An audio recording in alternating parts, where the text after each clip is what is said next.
Bonjour, le sujet de la vidéo d'aujourd'hui c'est mycose, pourquoi moi?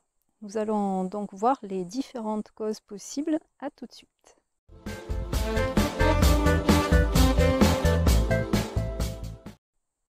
Alors contrairement à ce que pourraient penser certaines personnes, les problèmes de mycose ne sont pas du tout un problème lié à l'hygiène corporelle. Ça n'a aucun rapport. Les facteurs qui peuvent amener au développement de mycose sont nombreux. On peut citer la prise de pilules, on peut citer le stress. Un gros stress peut déclencher des mycoses. On a aussi tout ce qui est excès de sucre, l'alcool, puisque l'alcool contient aussi beaucoup de sucre. Et on a surtout les antibiotiques. Alors pourquoi les antibiotiques? Parce qu'ils ne détruisent pas seulement les mauvaises bactéries, mais aussi les bonnes bactéries qui se trouvent dans notre flore intestinale et qui du coup laissent la place au développement de mycoses. Alors ce qui est sûr, c'est que on a affaire à un déséquilibre de la flore. Alors ça peut être un déséquilibre de la flore vaginale ou un déséquilibre de la flore intestinale.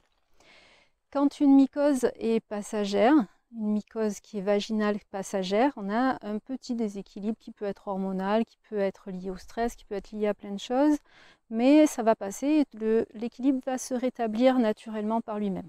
Ce qui est problématique, c'est quand le déséquilibre s'installe et va rester au niveau de la flore intestinale.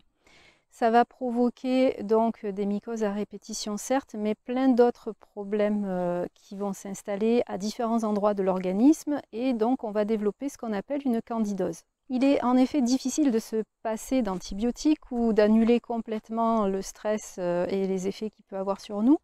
Donc quoi faire en premier lieu? Moi je vous conseillerais tout d'abord de limiter absolument le sucre et l'alcool. Ça va vraiment aider à ce que votre corps puisse retrouver un équilibre par lui-même.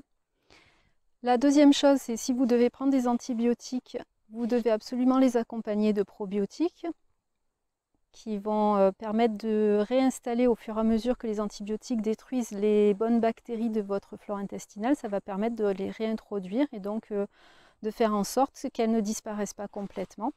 La dernière chose à laquelle on ne pense pas toujours, c'est quand on a une mycose vaginale, effectivement, ça peut se transmettre par contact au partenaire. Chez les hommes, les mycoses génitales ne se voient pas forcément tout de suite. Ils peuvent être porteurs sains pendant très longtemps.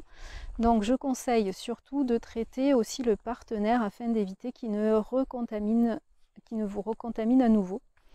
C'est une mesure de précaution à ne pas oublier. Alors voilà les petits conseils que j'avais à vous donner pour commencer sur ce sujet-là. J'espère vous avoir aidé et je vous dis à bientôt.